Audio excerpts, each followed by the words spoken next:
नमस्कार, आदाब, सत श्री अकाल। मैं शिल्पी संस्कृति आईएएस के यूट्यूब चैनल में आप सबका स्वागत करती हूं। अभी जल्दी से आप पेन और पेपर लेकर बैठ जाइए क्योंकि हम फिर से एक बार 5 प्रश्नों को डिस्कस करने वाले हैं जो हमारे target prelims based on newspaper में चर्चा किए गए मुद्दों पर आधारित होंगे। तो आइए बिना किसी देरी के शुरू करते हैं आज के अपने प्रश्नों की श्रृंखला को।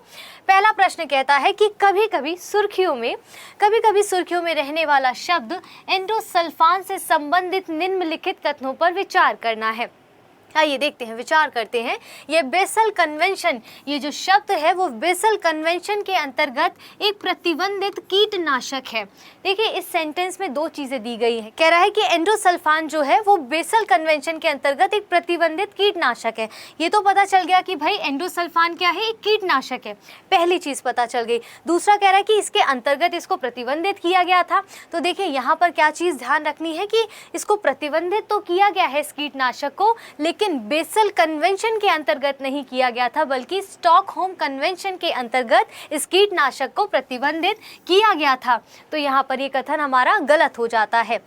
देखिए इसके साथ साथ यहाँ पर 2-3 चीज़ें आपको ध्यान रखनी है, मतलब ऐड ऑन करी हूँ मैं ये 2-3 चीज़ों को। जैसे बेसल कन्वेंशन हो गया, स्टॉकहोम कन्वेंशन हो गया, स्टारडम कन्वेंशन हो गया। ये ऐसे 2-3 कन्वेंशन जो है आप अच्छे से तैयार कर लीजिएगा क्योंकि यूपीएससी या किसी स्टेट एग्जाम्स में अधिकतर पूछे जाते हैं और डायरेक्टली इनसे क्वेश्चन आ जाते हैं। ठीक है, तो इसको तैयार कर लीजिएगा आप। दूसरा कथन कह रहा है कि तीव्र विषाक्तता एवं जैव संचयन की संभावना के कारण यह पर्यावरण एवं मानव स्वास्थ्य के लिए क्या है, ये हानिकारक है। क्या हानिकारक है? एंडोसल्फान जो है पर्यावरण एवं मानव स्वास्थ्य के लिए हानिकारक है। देखिए पहला कथन तो समझ आ गया कि भाई यहाँ पर जो होगा वो हमारा यहाँ पर क्या होगा, स्टॉकहोम कन्वेंशन होगा जिसके अंतर्गत इसको प्रतिबंधित किया गया है। मान लीजिए ये जो कथन लिखा, हमें नहीं पता कि इसके कारण क्या क्या दुष्प्रभाव होते हैं। यहाँ पर जैसे आपने देख लिया कि प्रतिबंधित कीटनाशक है, तो उसके थ्रू भी आपने सेकंड स्टेटमेंट को जांच लिया सही है या गलत है। यदि आपको पता है, मान लीजिए भूल जाइए कि प्रतिबंधित कीटनाशक है, यदि आपको पता है कि स्टॉकहोम कन्वेंशन क्या होता है, यहाँ पर पता चल गया कि स्टॉकहोम कन्वेंशन है, क्या होता है स्टॉकहोम कन्वेंशन, तो आप फिर भी उसको लेकर भी उसको जानते तो उसके तरह से भी आप इस जो कथन है उसको भी जाँच सकते हैं। जैसे सुनिए कि जो हमारा स्टॉकहोम कन्वेंशन है वो क्या होता है, मानव स्वास्थ्य और पर्यावरण को स्थायी कार्बनिक प्रदूषक से बचाने के लिए एक वैश्विक संधि है। ये क्लियर है, स्टॉकहोम क्या है वो हमने क्लियर कर दिया है। अगर आपको वो पता रहेगा तो भी आप ऐसे स्टेटमेंट्स को टैकल कर सकते हैं, पूरी तरह से क्लियर हो जाता है, करेक्ट हो जाता है। तीसरा कथन कहता है कि कीटनाशक फर्मों के दबाव के कारण भारत में एंडोसल्फान को प्रतिबंधित नहीं किया गया है। कितना बड़ा स्टेटमेंट, कितना एक्सट्रीम स्टेटमेंट है। देखिए कह रहा है कि कीटनाशक कुछ फर्में हैं, सुनिएगा ज़रा, कीटनाशक फर्म है कुछ, उन्होंने बोला है कि भाई प्रेशर दिया है कि हम जो है एंडोसल्फान को प्रतिबंधित नहीं कर सकते, हम नहीं करेंगे। आप सोचिए पर्यावरण, देखिए अगर ये प्रतिबंधित नहीं करेंगे तो पर्यावरण को कितनी क्षति पहुंचेगी। मतलब इतनी बड़ी जनसंख्या, इतनी बड़ी आबादी वाला देश जो है वो चंद फर्मों की वजह से जो है अपने आप को नुकसान पहुंचा सकता है। ये गलत है, बड़ी अटपटी सी बात है। देखिए यहाँ पर क्या कह रहा है कि कुछ कीटनाशक फर्में हैं, उनकी वजह से हम पूरी जनता, पूरे नागरिक, पूरी आबादी को वहाँ पर हम जो है हानि पहुँचा सकते हैं, ऐसा नहीं है, पूरी तरह से गलत हो जाता है। पूछ रहे हैं उपयुक्त कथनों में से कौन से कथन सही है, तो ध्यान दीजिए आप, ऑप्शन 2 इस प्रश्न का जो है करेक्ट है, यानी कि ऑप्शन ए कथन केवल 2 जो है इस प्रश्न का उत्तर हो जाएगा। Option is the correct answer. देखिए इस तरह से स्टेटमेंट बनते हैं, इन चीज़ों से कंफ्यूज नहीं होना है, चीज़ें क्लियर रहेंगी तो हम सही उत्तर देने में आसानी रहेगी हमें। आइए इसकी व्याख्या देख लीजिए एक बार आप, और चाहे तो स्क्रीनशॉट ले लीजिए, पेन पेपर लेके बैठे हैं तो ज़रा नोट डाउन भी करते रहिए। आइए अगले प्रश्न की ओर बढ़ते हैं। राष्ट्रीय मोबाइल निगरानी प्रणाली क्या है, NMMS के संदर्भ में निम्नलिखित कथनों पर हमें विचार करना है।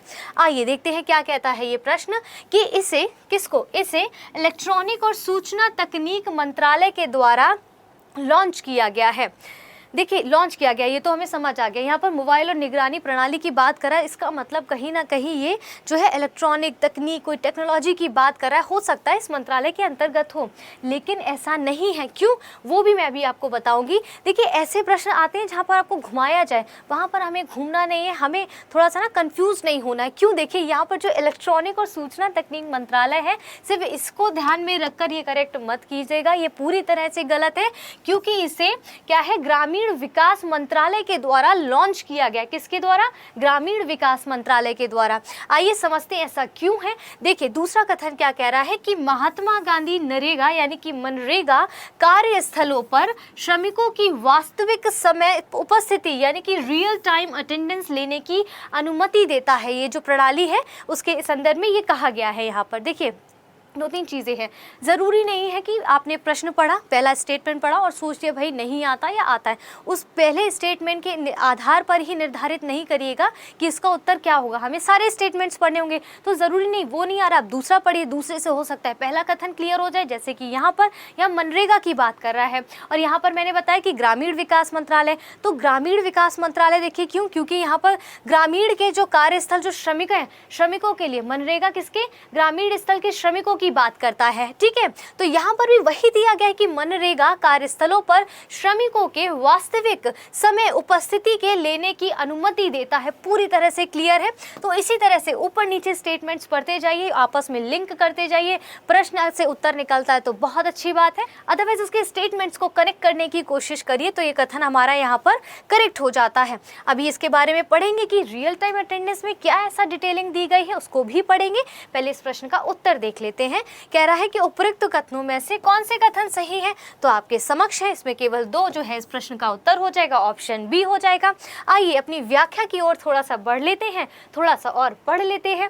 क्या कह रहा है कि केंद्र सरकार ने यह अनिवार्य कर दिया कि मनरेगा के तहत श्रमिकों की, ध्यान दीजिएगा, श्रमिकों की उपस्थिति, उनकी अटेंडेंस रजिस्टर में अंकित उपस्थिति की बजाय, ध्यान दीजिएगा, रजिस्टर में अंकित उपस्थिति की बजाय टाइम स्टैंप और जियो टैग वाली तस्वीरों के साथ एक मोबाइल एप्लीकेशन के माध्यम से दर्ज की जाएगी।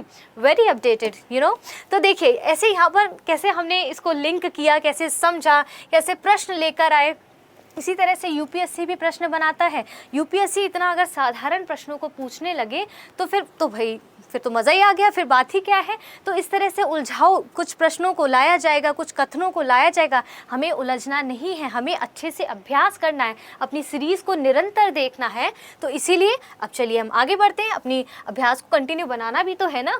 तो चलिए अगला प्रश्न क्या कहता है कि एसडीजी इंडिया इंडेक्स, ठीक है, एसडीजी इंडिया इंडेक्स के संदर्भ में निम्नलिखित कथनों पर हमें विचार करना है।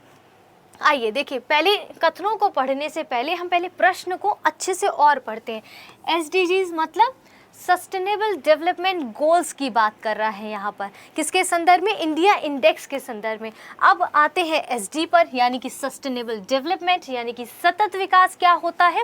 देखिए सतत विकास क्या है कि वर्तमान की आवश्यकताओं के साथ साथ भविष्य की आवश्यकताओं, उनकी ज़रूरतों को भी पूरा किया जा सके, वो हमारा सतत विकास होता है। और आम बोलचाल और साधारण भाषा में समझिएगा ज़रा, जिन चीज़ों का हम उपभोग कर रहे हैं वर्तमान में, वही उपभोग आने वाली जनरेशन, आने वाली पीढ़ी कर सके, वही क्या है? सतत विकास है, सस्टेनेबल डेवलपमेंट है। इसमें कई गोल्स निर्धारित किए गए हैं। आप वैश्विक स्तर पर देखेंगे तो इसमें कुछ 17 गोल्स निर्धारित किए गए हैं। आपको यहाँ पर हिंट दे रही हूँ। आइए अब कथन पढ़ते हैं कि इसे पर्यावरण एवं वन एवं जलवायु परिवर्तन मंत्रालय द्वारा सतत विकास लक्ष्यों की प्राप्ति के संबंध में देश की प्रगति की निगरानी के लिए जारी किया जाता है। अब देखिए यहाँ पर क्या हो सकता है। यहाँ ये हो सकता है कि एसडीजी बात कर रहा है, मतलब वहाँ पर देखिए सतत विकास की बात कर रहा है। पर्यावरण जलवायु परिवर्तन में तो मैं भाई श्योर हूँ, ये तो होगा ही होगा भाई, मैं तो टिक मार देता हूँ यहाँ पर, मैं टिक मार देती हूँ यहाँ पर, करेक्ट हो जाएगा ये। नहीं, देखिए कैसे सोचेंगे आप इसको। एसडीजी सस्टेनेबल डेवलपमेंट गोल्स, अब सतत विकास के जब लक्ष्यों की बात की गई तो क्या सिर्फ जलवायु परिवर्तन की बात की जाएगी, सिर्फ पर्यावरण की बात की जाएगी? क्योंकि इसमें कुछ लक्ष्य निर्धारित किए गए, यानी कि कुछ तो लक्ष्य हैं। और मैंने क्या बताया, 17 लक्ष्य कम से कम इसमें पूरे विश्व के लिए बनाए गए हैं जो लक्ष्य निर्धारित किए गए। तो क्या वो सारे पर्यावरण पर है? नहीं, ध्यान दीजिएगा, यहाँ पर कुछ लक्ष्य ऐसे हैं जिनको मैं यहाँ बताना चाहूँगी। जैसे आप देखेंगे कि उसमें ऊर्जा हो गया, जलवायु परिवर्तन हो गया, बिल्कुल, शिक्षा हो गया, इसके बाद देखते बुनियादी ढांचे, लैंगिक समानता, भूख, गरीबी इत्यादि, ऐसे कई लक्ष्य निर्धारित किए गए। तो जरा सोचिए, तो क्या सिर्फ पर्यावरण, वन एवं जलवायु परिवर्तन मंत्रालय इतने बड़े लेवल पर जो ये टॉपिक्स लिए गए हैं उनको जो है पूरा करने में सक्षम हो सकेगा? बिल्कुल नहीं, क्योंकि इतना व्यापक चीज़ें हैं यहाँ पर। सिर्फ एक मंत्रालय इस तरह की चीज़ों को कैसे कर सकता है इतने सारे टॉपिक्स को लेकर? तो यहाँ पर ये कथन गलत हो जाता है। ये आपको मैं समझाने के लिए बता रही हूँ। तो किसके द्वारा इसको जारी किया जाता है? नीति आयोग के द्वारा। क्यों? नीति आयोग एक थिंक टैंक है। तो यहाँ पर क्या होगा? हमारा पर्यावरण, वन एवं जलवायु परिवर्तन मंत्रालय नहीं बल्कि नीति आयोग के द्वारा इस इंडेक्स को जारी किया जाता है। क्लियर हो गया होगा? आइए अगला कथन कहता है कि इसका प्रथम संस्करण 2015 में जारी किया गया था और अभी तक इसके कुल 4 संस्करण जारी किए जा चुके हैं। चलिए देखिए, अगर आपने पढ़ा है, क्योंकि ये कंटिन्यू मुद्दा बना हुआ है और हमें पता भी होना चाहिए सस्टेनेबल डेवलपमेंट के बारे में, तो यहाँ पर इसका कह रहा है पहला संस्करण 2015 में आया था। यदि हमें यहाँ पता होगा कि SDGs को जो है इनका गोल जो है वो कब लाया गया था, कब बोला गया था, इसको कब लाया गया था? 2015 में इसको लाया गया था। इन गोल्स के बारे में जो बात की गई थी, ठीक है। अब कह रहा है उसके आते ही, भाई आज डिस्कशन हुआ, कोई रणनीति नहीं, कोई कुछ नहीं, और आते ही पहला संस्करण जारी कर दिया गया। ऐसा नहीं होता। ये कोई छोटे मोटे स्तर की बात नहीं है, पूरे व्यापक स्तर की बात कर रहे हैं, पूरे देश के संदर्भ में ये बात की जा रही है। तो कुछ रणनीतियाँ होंगी, ठीक है, कुछ तैयारियाँ होंगी, इन गोल्स को कैसे कैसे तैयार किया जाता है, कुछ आपस में डिस्कशन होगा, कुछ चीज़ों का निरीक्षण होगा, बहुत सी चीज़ें होती है ना। इतने बड़े टॉपिक पर ये जो है उनका अचीवमेंट की बात करने जा रहा है। तो यहाँ पर प्रथम संस्करण उसका 2015 में नहीं बल्कि 2018 में जारी किया गया था। क्लियर हो गया है? आगे कह रहा है कि अभी तक इसके 4 संस्करण जारी किए जा चुके हैं। तो 2018 से अभी तक इसके 4 नहीं बल्कि इसके 3 संस्करण जारी किए जा चुके हैं। जो हाल ही में तीसरा संस्करण जारी किया गया है वो कब किया गया था? जून 2021 में किया गया था। स्पष्ट हो गया है? क्लियर हो रहा है? आपको समझ आ रहा है? चलिए आगे देखते हैं। तीसरा कथन कहता है, यहाँ पर देखिए गलत हो जाता है ना। तीसरा कहता है कि SDG इंडिया इंडेक्स और डैशबोर्ड 2020-21 के अनुसार बिहार और झारखंड, ध्यान दीजिएगा, बिहार और झारखंड के अलावा कोई भी राज्य एस्पिरेंट श्रेणी में नहीं है। ओ गॉड, हम तो खुद एस्पिरेंट हैं, ये एक और एस्पिरेंट की बात करने लगा।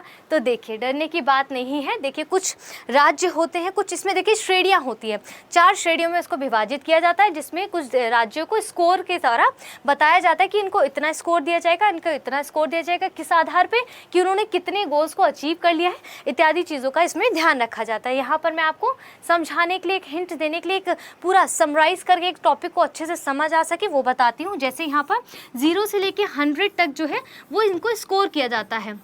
यहाँ भारत के संदर्भ में भी बात कर रही हूँ फिलहाल मैं, ठीक है। तो यहाँ पर 0 से लेके 100 तक स्कोर दिया जाता है। तो पहली श्रेणी देखेंगे आप 0 से लेके 49 के बीच में मिलेगी, एक ये श्रेणी हो गई। दूसरी श्रेणी देखेंगे आपको 50 से लेके 64 तक दूसरी श्रेणी होगी। तीसरा देखेंगे आप 65 से 99 तक एक श्रेणी होगी। इसके बाद अंतिम श्रेणी आ जाएगी आपकी 100। मतलब स्कोर जो है, स्कोर के अनुरूप इसको विभाजित किया गया है। देखिए कैसे, अब 0 से जो 49 के बीच जो स्कोर पाया होगा जो राज्य या जो केंद्र शासित प्रदेश, तो उसको क्या बोलेंगे? एस्पिरेंट श्रेणी के राज्य या केंद्र शासित प्रदेश बोलेंगे। 50 से 64 के बीच में अगर आया होगा तो उसे हम परफॉर्मर बोलेंगे। ध्यान दीजिएगा, 65 से 99 के बीच में जो राज्य या केंद्र शासित प्रदेश रखा गया होगा उसको हम क्या बोलेंगे? फ्रंट रनर बोलेंगे। और अंतिम जिसने सब कुछ अचीव कर लिए होंगे गोल्स, उसको हम अचीवर बोलेंगे, उसको 100 स्कोर से निर्धारित करेंगे। स्पष्ट हो गया है? अब कह रहा है कि SDG इंडिया इंडेक्स और डैशबोर्ड 2020-21 के अनुसार बिहार और झारखंड के अलावा कोई भी राज्य एस्पिरेंट श्रेणी में नहीं है। तो यहाँ पर ध्यान क्या देना है कि देखिए हमारा जो भारत देश है ना, उसमें कोई भी राज्य या कोई भी केंद्र शासित प्रदेश, एक तो इस श्रेणी में, कौन सी श्रेणी थी ये? एस्पिरेंट की श्रेणी थी। इस श्रेणी में कोई राज्य वगैरह नहीं आते हैं, ना ही कोई अचीवर्स की श्रेणी में कोई राज्य अभी आया है। तो यहाँ पर हमारे देश में आप देखेंगे कि एस्पिरेंट और अचीवर्स की श्रेणी में अभी कोई भी राज्य नहीं आए हैं। अभी इन दोनों के बीच में, यानी कि यहाँ पर परफॉर्मर और यहाँ पर फ्रंट रनर के बीच में ही आप देखेंगे कि कुछ राज्य अभी इसमें आए हैं, इस श्रेणी के अंतर्गत आते हैं, ना कि एस्पिरेंट और अचीवर। तो यहाँ पर ये कथन हमारा गलत हो जाता है। ठीक है, पूछ रहे कौन से कथन सही नहीं है। ओहो, ये तो तीनों ही कथन गलत हो गए हैं। गलत क्यों हो गए वो मैं आपको बता चुकी हूँ। आइए, इस प्रश्न का उत्तर क्या होगा? ऑप्शन डी, यानी कि पहला, दूसरा और तीसरा होगा। स्पष्ट हो गया है। देखिए किस तरह से ऐसे प्रश्न पूछा जाएगा और हमें उलझाया जाएगा, तो आप पर निर्भर करता है। आप उलझना चाहते हैं, उस उलझन से निकलना चाहते हैं, तो इस तरह से अगर आप चीज़ों को पढ़ के जाएंगे, अच्छे से रिवीजन करेंगे, करंट अफेयर्स से कंटिन्यू कनेक्ट रहेंगे और अपनी जो करंट अफेयर्स उसको अपडेट करते रहिए, ठीक है। और इसी तरह से सीरीज़ के साथ आप जुड़े रहिए और अपना अभ्यास करते रहिए, पेन और पेपर लेकर बैठे रहिए। चलिए आगे देखते हैं अगला प्रश्न क्या कहता है। हम अगले प्रश्न की ओर बढ़ते हैं। चलिए पहले इसकी थोड़ी व्याख्या आप देख लीजिए, ताकि आप स्क्रीनशॉट लेना चाहें तो ले सकते हैं। आगे देखिए चौथा कथन कहता है, यानी कि चौथा प्रश्न क्या कहता है कि उपासना स्थल अधिनियम 1991 से संबंधित निम्नलिखित कथनों पर हमें विचार करना है। चलो भाई विचार कर लेते हैं, प्रश्न आया है तो थोड़ा देख लेते हैं कि यह अधिनियम किसी पूजा के स्थान, ध्यान दीजिएगा यहाँ पर प्रश्न क्या पूछ रहा है, उपासना स्थल किसी पूजा के स्थान या उसके एक खंड को अलग धार्मिक पूजा के स्थल में बदलने पर प्रतिबंध लगाता है। देखिए इतना तो समझ आ गया भाई, उपासना स्थल की बात कर रहा है, यानी कि किसी पूजा स्थल की तो बात की जा रही है, समझ आ गया है हमें, ठीक है। तो यहाँ पर ऐसे समझिए इसको, मान लीजिए किसी धर्म का ये पूजा स्थल है, ठीक है। कह रहा है कि किसी पूजा स्थल के पूजा के स्थान या उसके किसी एक खंड, पूजा के स्थान या उसके किसी एक खंड को अलग किसी अलग धार्मिक पूजा के स्थल में बदलने पर यहाँ पर प्रतिबंध लगाता है। मतलब इसी किसी जो पूजा स्थल है किसी धर्म का, उसमें पूरे पूजा स्थल या किसी उसके खंड को किसी अलग धार्मिक स्थल के रूप में पूजा में बदलने पर ये प्रतिबंध लगाता है। ये कथन पूरी तरह से करेक्ट हो जाता है। यदि आप करंट से जुड़े होंगे, प्राची मैम की वीडियोस को अच्छे से देख रहे होंगे, तो यहाँ पर गलती की संभावनाएं बिल्कुल कम हो जाती हैं। आइए दूसरा कथन क्या कह रहा है कि ये अधिनियम को भारतीय संविधान की अनुसूची 9 में शामिल किया गया है। देखिए आप जब अनुसूची 9 पढ़ेंगे या पढ़ रहे होंगे, अपनी पॉलिटी को तो रिवाइज करने में लगे हुए होंगे, आपको मुझे पता है, ठीक है। तो यहाँ पर अनुसूची 9 पढ़ेंगे तो उसमें इस एक्ट के बारे में ऐसी कोई भी चीज़ वहाँ पर वर्णित नहीं है या ये एक्ट उसमें शामिल नहीं है, तो ये कथन हमारा गलत हो जाता है। देखिए कैसा स्टेटमेंट दे दिया गया, वर्तमान में विवाद चल रहा है, पूछा गया एक्ट 1991 के बारे में और यहाँ पर अनुसूची को भी डाल दिया गया। हो सकता है इसमें कुछ आर्टिकल को लेकर भी कुछ पूछा जा सके, तो अपनी पॉलिटी को बहुत अच्छे से तैयार करें, not even polity every subject, ठीक है। तो करंट के साथ कैसे बेसिक्स को जोड़ के हमें पढ़ना है, इस पे फोकस करना चाहिए। और तीसरा कथन कह रहा है कि संविधान के अनुसूची 9 में शामिल अधिनियमों की न्यायिक समीक्षा नहीं की जा सकती है। देखिए फिर से कह रही हूँ, अनुसूची 9 पढ़िएगा, उसमें देखते हैं, उसमें देखिएगा कि कोई भी ऐसा मतलब अधिनियम नहीं जिसपे न्यायिक समीक्षा नहीं की जा सकती है। और ना केवल अनुसूची 9 बल्कि किसी भी भाग, अनुसूची या किसी भी अनुच्छेद में सुप्रीम कोर्ट जुडिशियल रिव्यू कर सकता है, ठीक है। तो ऐसा नहीं कि अनुसूची 9 में ही नहीं की जा सकती, किसी में भी अब जुडिशियल रिव्यू सुप्रीम कोर्ट कर सकता है। तो कथन हमारा यहाँ पर गलत हो जाता है, ठीक है। यहाँ पर जबकि न्यायिक समीक्षा की जा सकती है। पूछ रहा है उपयुक्त कथनों में से कौन से कथन सही है, तो आप एक के बता दीजिए। चलिए पहला कथन ठीक है, आप कह रहे हैं तो पहला कथन ठीक है यहाँ पर, तो ऑप्शन इस प्रश्न का उत्तर हो जाएगा। देखिए इस प्रश्न का उत्तर निकल आया। अब यहाँ पर एक चीज़ समझिए कि जो अनुसूची 9 में शामिल कह रहा है कि न्यायिक समीक्षा नहीं की जा सकती, इसको थोड़ा सा डिटेल में पढ़ लेते हैं। आइए यहाँ पर देखिए व्याख्या क्या कहती है, उस पर ध्यान देते हैं। क्या कह रहा है कि IR को एल्हो केस जो 2007 में सुप्रीम कोर्ट ने निर्णय दिया कि मूल अधिकार फंडामेंटल राइट्स में देखेंगे आप आर्टिकल 14, 19, 20 और 21 में एवं संविधान की मूल संरचना यानी कि बेसिक स्ट्रक्चर की बात कर रहा है, संविधान की मूल संरचना के उल्लंघन के आधार पर 24 अप्रैल 1973 के बाद संविधान के अनुसूची 9 में शामिल अधिनियमों की न्यायिक समीक्षा की जा सकती है। स्पष्ट हो गया कब से की जा सकती, कैसी क्या समीक्षा की बात की जा रही है। ये लीजिए आपके सामने ये रही व्याख्या, पेन पेपर लेके बैठे हैं तो लिखते जाइए, वरना स्क्रीन लेकर इसको सेव करते जाइए ताकि रिवीजन में एग्जाम टाइम पे आसानी हो सकेगी। आइए अंतिम प्रश्न क्या कहता है आज का कि कभी कभी देखिए चर्चा में ये कभी कभी रहते हैं ऐसे प्रश्न हॉल में एग्जाम में आपसे ज़रूर पूछे जाएंगे, कभी कभी रहने वाले शब्द। तो यहाँ पर कह रहा है कभी कभी चर्चा में रहने वाला जो टर्म है, जो पद है, वो क्या है, फूड फोर्टिफिकेशन है। ये क्या है, एक वो टर्म है फूड फोर्टिफिकेशन। कह रहा है कि इसमें देखिए कौन कौन से कथन है जो इससे प्रॉपरली संबंधित हैं, ये प्योरली इसको क्लियर करते हैं, इसको डिफाइन करते हैं। देखिए किसको क्या डिफाइन करता है भूल जाइए, क्या कथन कहता है भूल जाते हैं। इसमें यहाँ ध्यान दीजिए, फूड मतलब खाद्य पदार्थों की बात कर रहा है, ये तो समझ आ गया। फोर्टिफिकेशन, अगर हम फोर्टिफिकेशन देखें तो क्या है कि कुछ चीज़ों को उसमें जैसे मॉडिफाई किया जाए या किसी चीज़ को उसमें ऐड ऑन किया जाए। खाद्य पदार्थों में कुछ ऐड ऑन करने की तो बात चल रही है। चलिए हम आज ऊपर से नहीं, हम रिवर्स इसको नीचे से इस कथनों को पढ़ते हैं, ठीक है। तो क्या कह रहा है, मृदा के बिना खनिज पोषक तत्वों से भरपूर पानी में पौधों के उगाने की प्रक्रिया है। ये तो भाई लग रहा है कि पूरी तरह से गलत है, कहीं से कहीं तक इसको फुलफिल नहीं कर रहा है। तीसरा कथन क्या कहता है कि आधुनिक जैव प्रौद्योगिकी या पारंपरिक फसल प्रजनन माध्यम से फसलों की पोषण गुणवत्ता को बढ़ाने की एक प्रक्रिया है, एक प्रोसेस है। यहाँ पर देखिए पारंपरिक फसल की बात की जा रही है, जबकि ये फूड क्या कह रहा है, किसको इंडिकेट कर रहा है, खाद्य पदार्थों की बात कर रहा है। तो ये भी पूरी तरह से इसको फुलफिल नहीं करता है, सही से एक्सप्लेन नहीं कर रहा है। क्योंकि ऐसे स्टेटमेंट्स जब दिए गए हों प्रश्नों में तो हमें ढूंढना होता है जो एग्जैक्टली इसको एक्सप्लेन करें, एग्जैक्टली इसके बारे में डिफाइन करें। तो अभी तक जो देखा है वो एग्जैक्टली डिफाइन नहीं कर रहे हैं, क्योंकि ये रॉन्ग भी है।